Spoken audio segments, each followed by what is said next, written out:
Greetings. Let's go to Judges chapter 19. And it came to pass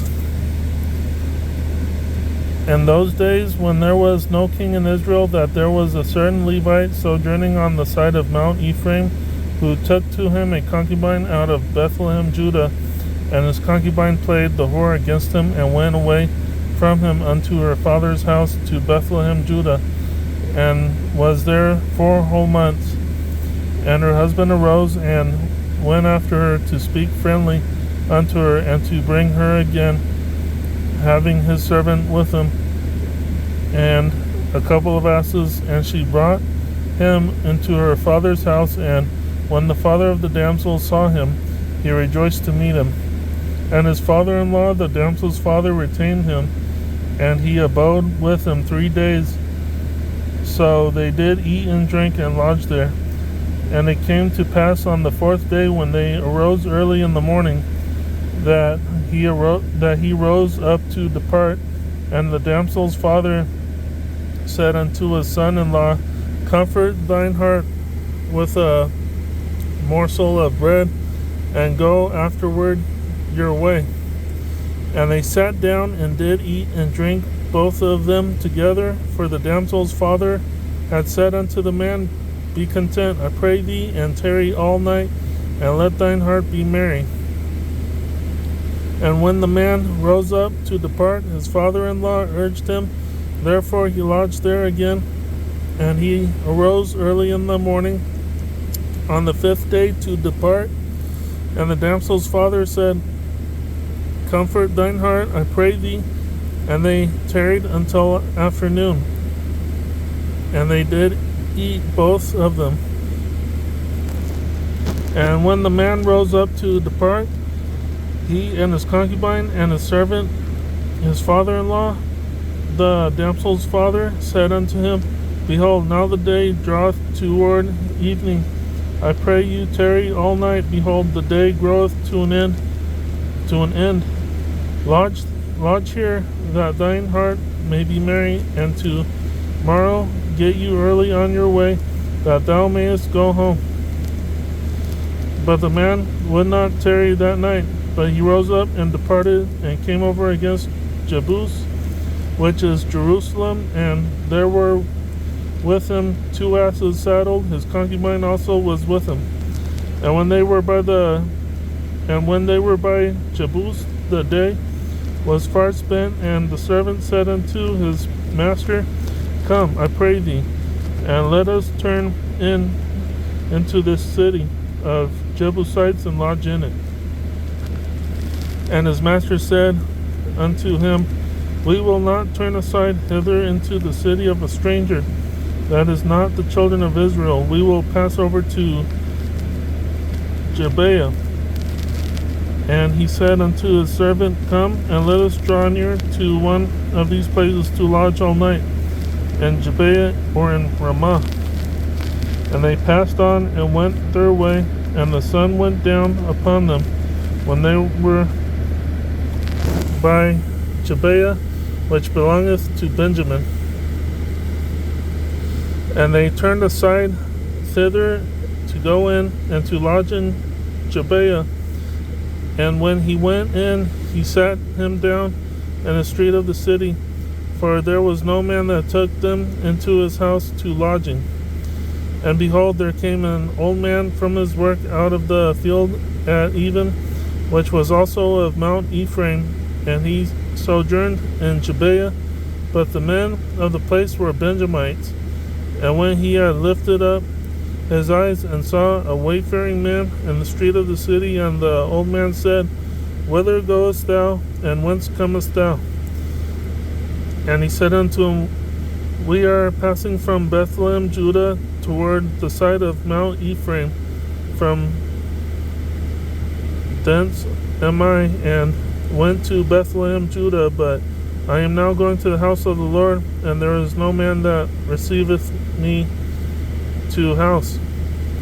Yet there is both straw and provender to our asses, and there is bread and wine also for me, and for thy handmaid, and for the young man which is with thy servants. there is no want of anything. And the old man said, Peace be with thee. Howsoever, let all thy wants lie upon me. Only lodge not in the street. And he brought him into his house, and gave provender unto the asses, and they washed their feet, and did eat and drink. Now as they were making their hearts merry, behold, the men of the city, certain sons of Belial, beset the house round about, and beat at the door, and spake to the master of the house.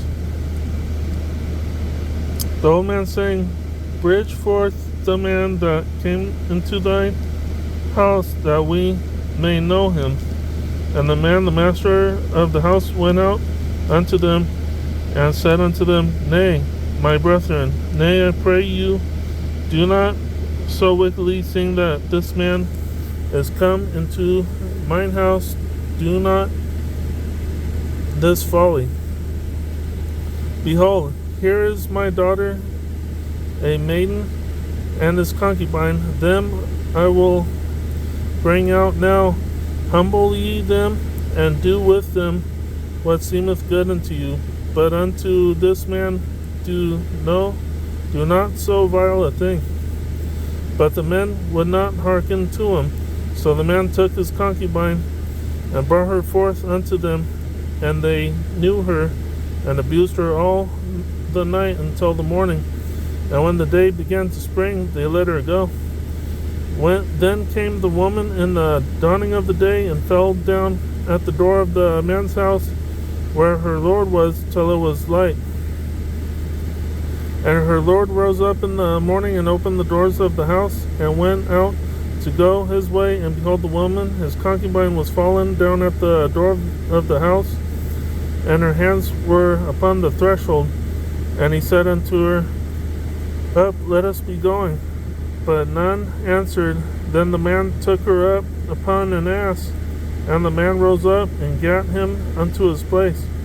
And when he was come into his house, he took a knife, and laid hold on his concubine, and divided her together with her bones into 12 pieces, and sent her into all the coasts of Israel.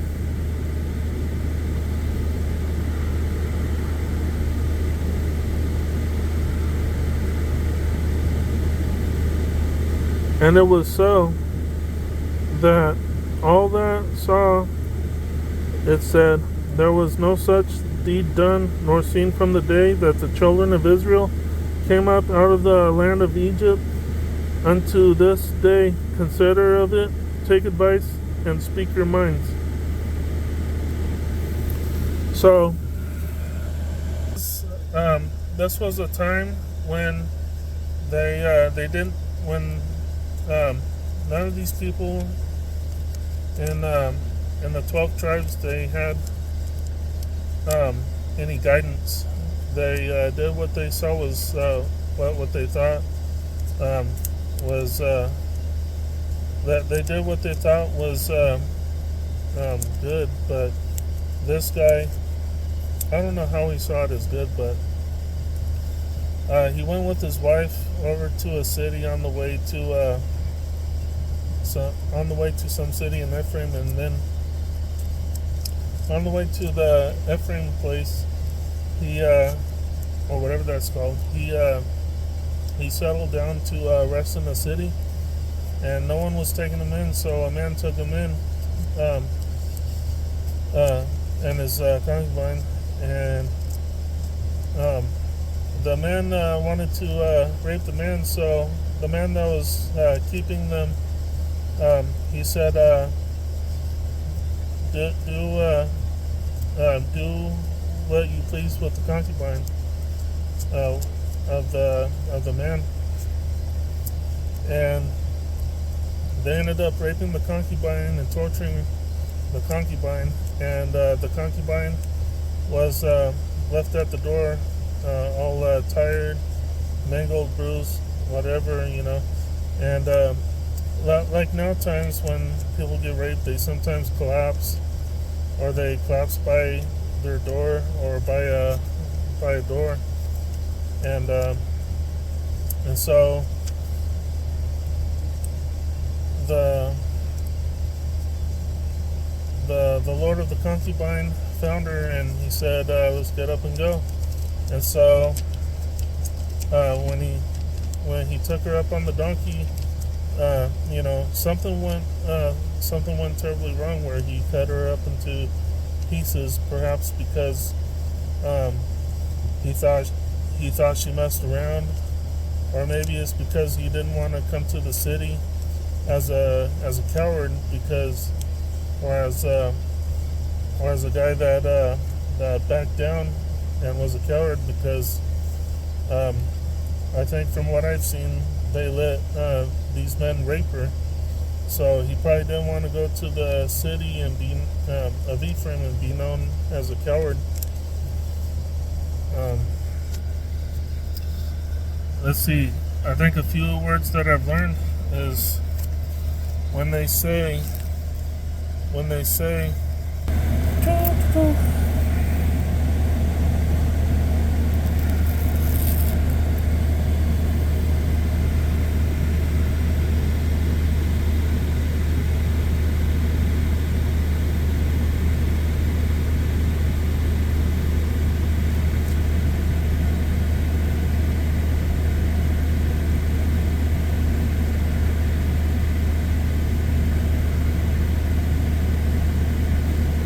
they say that we may know him. I didn't even know that they were meaning that they wanted to have sex with him or rape him.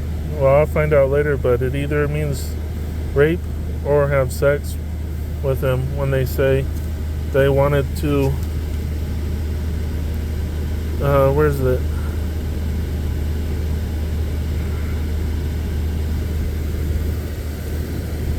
Know him, that we may know him, that we may have sex with him, that we may rape him, and that's what it means.